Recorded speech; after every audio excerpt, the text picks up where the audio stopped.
A gente quer compartilhar aqui um texto, está lá em Mateus, capítulo de número 15, a partir do versículo 32. Mateus 15, a partir do versículo 32. O texto tem por título a segunda multiplicação de pães e peixes. Amém? Mateus 15, a partir do versículo 32. Esse texto também é narrado em Marcos 8, de 1 a 10, mas hoje a gente vai falar nessa perspectiva aqui, nessa narrativa. E chamando Jesus os seus discípulos, disse: tenho compaixão desta gente, porque há 3 dias que permanece comigo e não tenho o que comer. E não quero despedi-la em jejum, para que não desfaleça pelo caminho. Mas os discípulos lhe disseram: onde haverá neste deserto tantos pães para fartar tão grande multidão? Perguntou-lhe Jesus: quantos pães tens? Responderam: 7 e alguns peixinhos. Então, tendo mandado o povo assentar-se no chão, tomou os 7 pães e os peixes, e dando graças, partiu e deu aos seus discípulos, e estes ao povo. Todos comeram e se fartaram, e do que sobejou, recolheram 7 cestos cheios. Ora, os que comeram eram 4.000 homens, além de mulheres e crianças. E tendo despedido as multidões, entrou Jesus no barco e foi para o território de Magadã. Amém? Até aqui. Pai querido, Deus amado, continua a falar conosco através da Tua palavra. Que ela seja a bússola, direção, descortine os nossos olhos espirituais para que possamos enxergar as Tuas verdades eternas. E uma vez entendendo, tenhamos da Tua parte a capacitação para colocar em prática em nossas vidas e com isso experimentarmos o cumprimento da Tua vontade em nós e através de nós. Nós oramos agradecidos por tudo, pela Tua fidelidade, bondade, pela Tua presença em nosso meio. E fazemos isso em nome de Jesus de Nazaré, autor das nossas vidas e consumador da nossa fé. Que a igreja diga amém.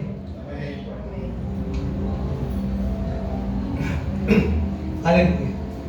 Meus amados, quem teve a oportunidade de estar conosco na quinta-feira, para ser mais exato, próxima aqui passada, ouviu, né? Eu trouxe a meditação e nós falamos um pouquinho sobre a primeira multiplicação de pães e peixes. Um texto muito conhecido da palavra, né?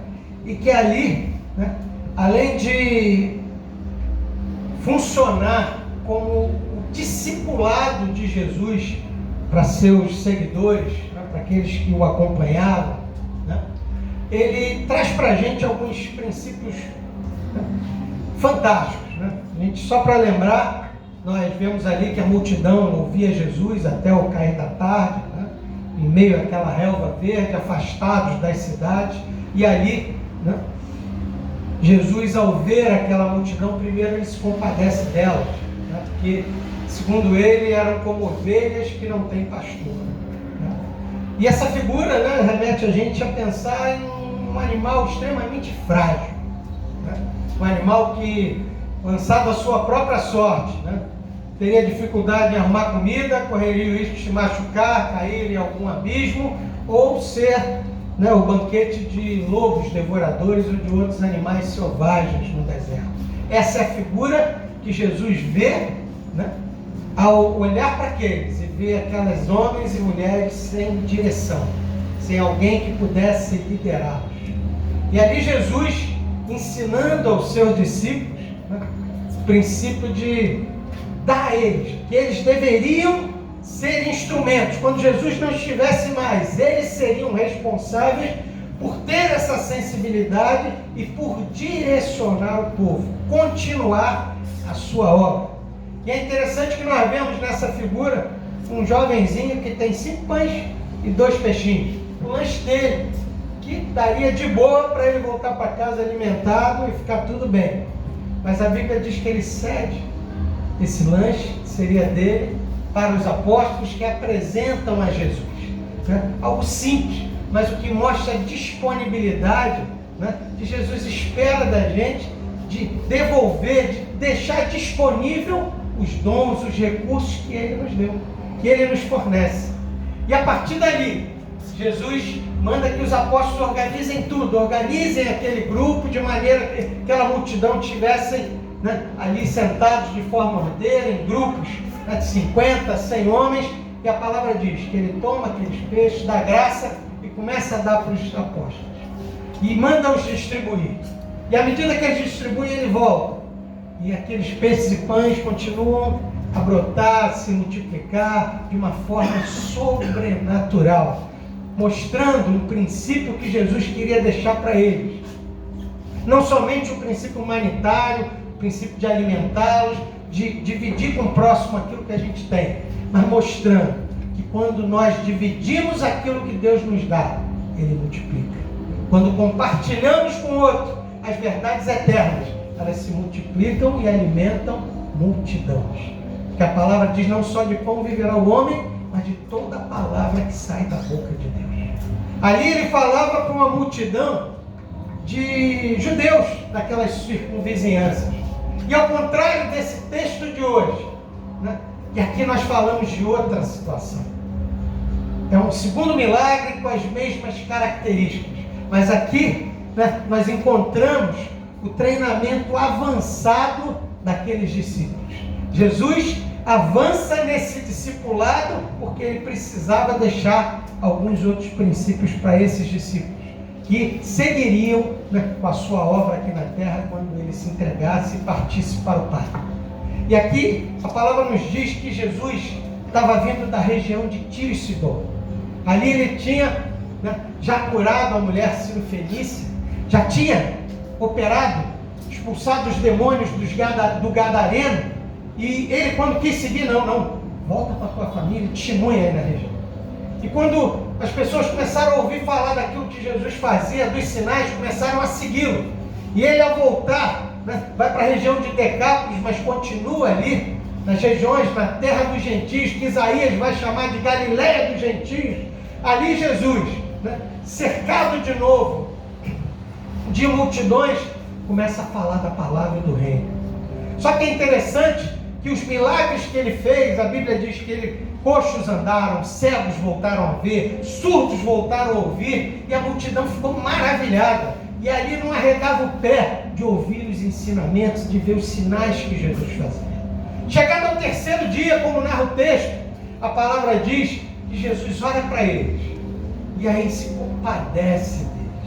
Olha para eles, né? Tem uma palavrinha do hebraico que diz para a gente que ele é como se Ele sondasse as entranhas daqueles homens que ficaram ali 3 dias ouvindo aquelas verdades, comendo da palavra direto da fonte, sem deixar de lado. E Jesus sabia que eles, ao saírem dali, né, precisariam do alimento sólido, do alimento físico. E novamente chama os apóstolos, os discípulos para cá. E pergunta a ele: o que a gente quer? Eu estou compadecido dessa multidão. Né? Se eu mandar eles embora agora, eles vão desfalecer no caminho, estão aqui 3 dias sem comer, só ouvindo a palavra.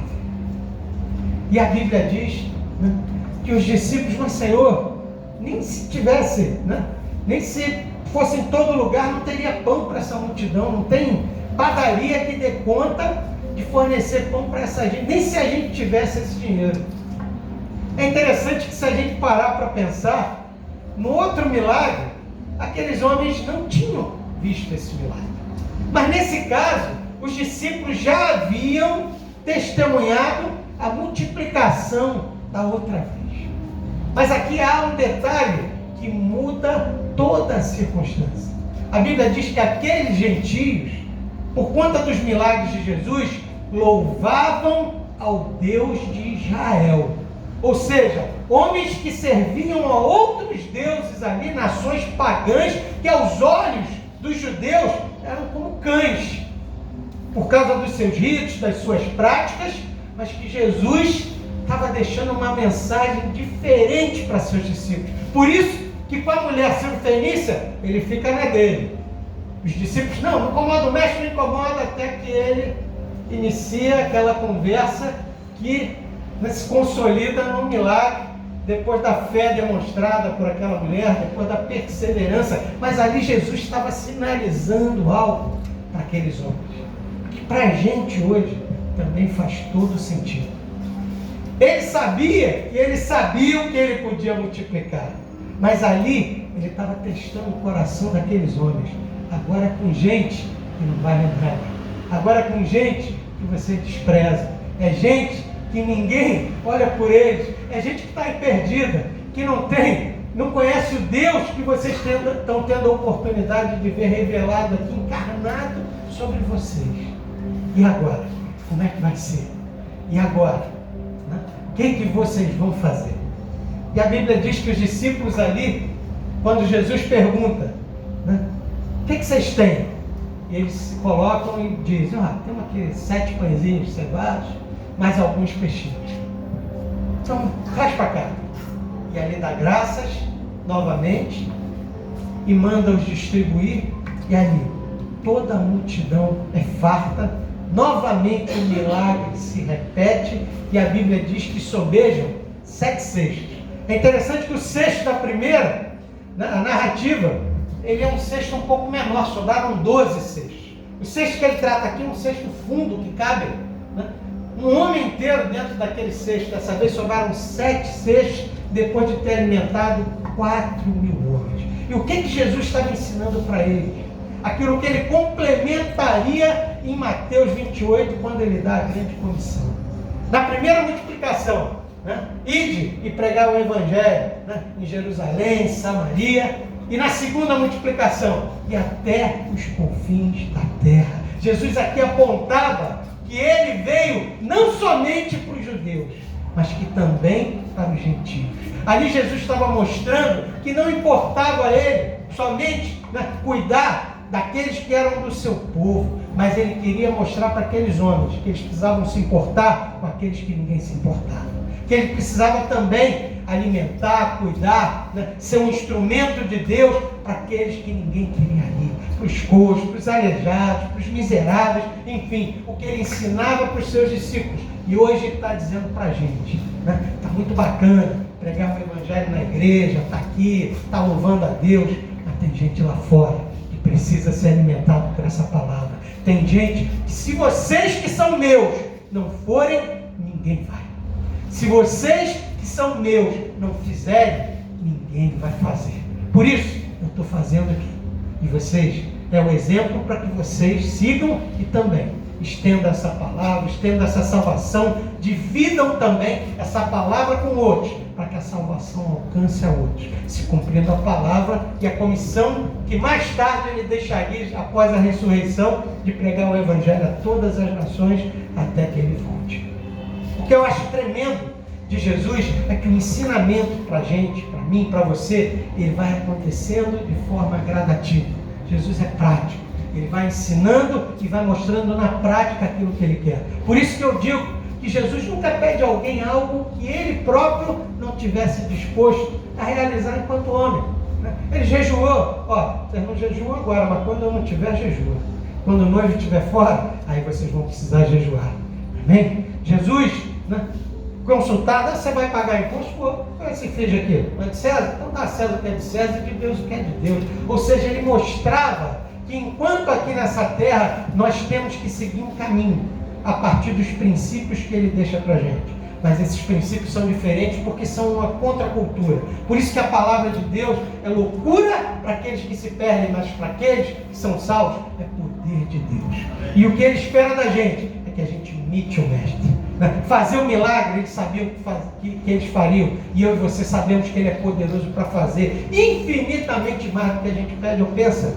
Mostra disso que nos 2 sinais ele opera e ainda sobra. Todos são fartos. A Bíblia diz que ninguém sai dali, eu queria comer mais um pouquinho. Não, está todo mundo farto, porque é assim que Jesus olha. Mas o que mais chama atenção e que é um exemplo para mim e para você nessa noite é que, primeiro, ele está atento às necessidades de todos nós, inclusive daqueles mais humildes, daquele que ninguém é atento, aquele que não dá camisa, aquele que não pode te retribuir, aquele que não tem como te pagar, aquele que, se você não for ao encontro, se nós, como servos, não formos ao encontro, ninguém vai, porque não interessa, não dá holofote, não mostra para ninguém, não coloca nome estampado, não dá seguidor na internet, amém? É dessa gente que ele estava mostrando aos discípulos. Vocês podem achar que eles são cães, mas para o meu Pai eles são importantes, porque eu também vou entregar a vida por eles, porque eu também estou morrendo, não somente pelo meu povo, mas por toda a humanidade. É o que João 3,16 vai dizer para a gente, amém? Então ali ele estava complementando o ensinamento, mostrando que o poder de Deus é poderoso para suprir as necessidades deles, mas o propósito dele é suprir de todos, é que todos, enxergados como filhos e irmãos em Cristo, possam alcançar a mesma graça. Por isso que Jesus lá atrás vai dizer, faz o bem ao teu irmão, ao teu amigo, que bem tem nisso? Isso aí até os publicanos fazem, porque eles têm interesse, sabe que ele pode depois te retribuir, vai ganhar um ponto com ele lá, depois quem sabe aquela porta de emprego, não tem crime nisso, mas o que ele espera da gente é que, em outras palavras, você faça o bem sem olhar quem, mas é macumbeiro, mas é aquilo. Você não precisa seguir a religião dele, mas se o teu inimigo tiver fome, dá-lhe de comer, se tiver sede, dá-lhe de beber.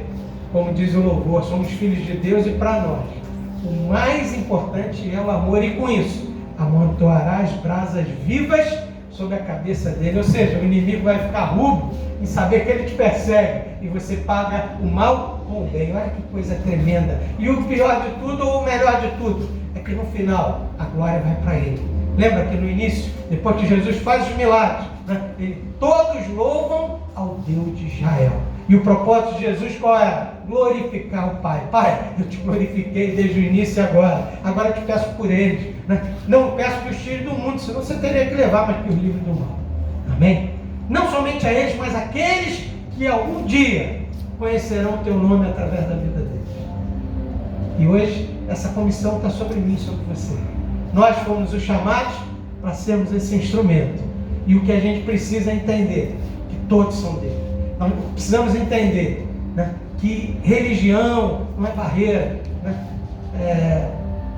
crer diferente, pensar diferente não é obstáculo. Quando a gente olha para essa guerra insana, que ousam chamar de guerra religiosa, e tem um fundo espiritual realmente, mas a gente para e olha e fala, cara, Deus não quer nada disso.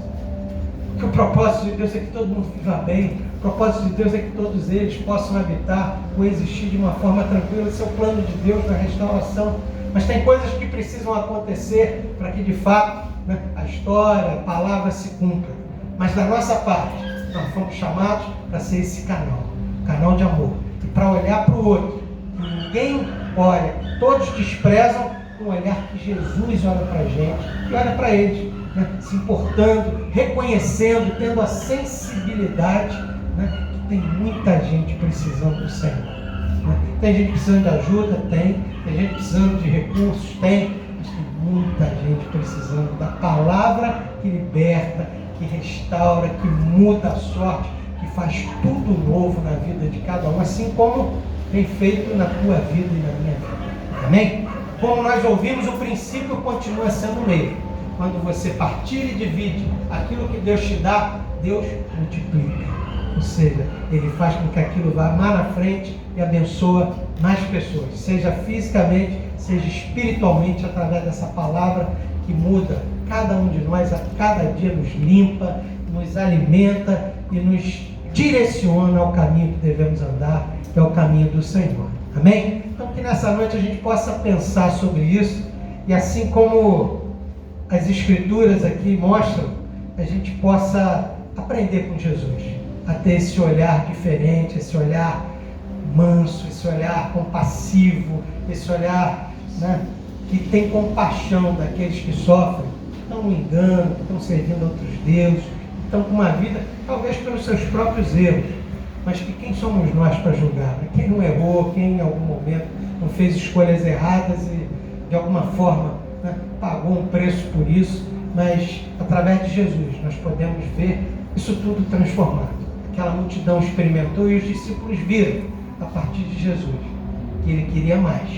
não era só a panelinha, não era só para eles, mas era para muita gente. Igual aquela transfiguração, Pedro, porra, tá demais, vamos ficar por aqui, gente. Moisés, tá ali, porra, Elias, todo mundo, pô, pai, pô, vamos ficar aqui. Não, tá maravilhoso, mas não faz essa tenda não, porque o trabalho começa lá embaixo, a batalha lá embaixo. Isso aqui é um vislumbre do que nós vamos ver quando acabar, né, essa jornada aqui, essa peregrinação. É só para vocês verem que vale a pena, mas vamos caminhar, porque tem luta aqui para baixo, né? E o Senhor conta com a gente, Ele conta comigo e eu conto com você. É assim que Ele faz. Ele podia fazer tudo sozinho, mas escolheu, né, dividir essa obra com a gente e também participarmos da alegria de sermos instrumentos, apesar de ser quem somos, da glória, da manifestação do poder de Deus e do amor dele. Amém? Então que a gente possa fazer isso, dividir, partilhar tudo aquilo que Jesus tem nos dado em cada área da nossa existência e com isso experimentarmos o melhor de Deus e uma alegria que é tremenda, de ser um instrumento de transformação na vida do outro, assim como Jesus fazia, de pessoas que estão andando, né, capengando, possam acertar seu passo aí, de gente que não enxerga mais um palmo no nariz a partir da verdade da Escritura, tem as escamas, né, totalmente retiradas e possam enxergar a salvação que é em Cristo. Aqueles que não conseguem ouvir essas verdades eternas, né, e que tenham um tampão retirado e possam escutar, praticar e experimentar as boas novas da salvação. É isso que Ele tem para nós, é isso que Jesus ensinou aos discípulos e é isso que Ele espera de cada um de nós nessa noite. Amém? Fecha teus olhos, abre teu coração. Pai querido, Deus amado, é com alegria que ouvimos a Tua palavra, Senhor, que não volta vazia, que ouvimos, Senhor, sobre o Teu cuidado, Senhor, sobre um Deus que sabe como andamos, sabe das nossas necessidades, conhece quem nós somos, mas não abre mão de nos ensinar a cada dia. Não somente a pedir, não somente a receber, mas também a partilhar.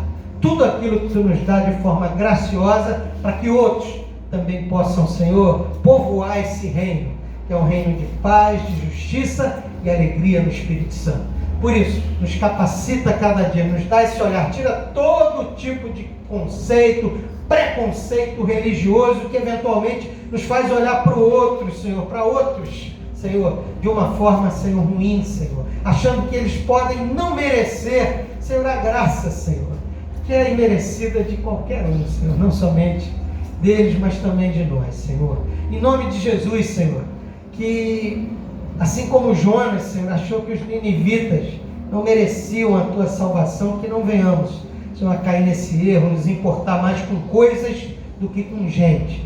Porque se existe um Deus que ama a gente, esse Deus é Jesus de Nazaré, Senhor, que se encarnou por amor de nós. Então, Senhor, que esse amor também venha se entranhar em nossos corações, para que tenhamos compaixão dos outros e possamos também amar como Ele nos ama e nos amou o tempo todo em Jesus, Senhor. É assim que nós oramos, com perdão dos nossos pecados e gratos pela Tua fidelidade, em nome de Jesus.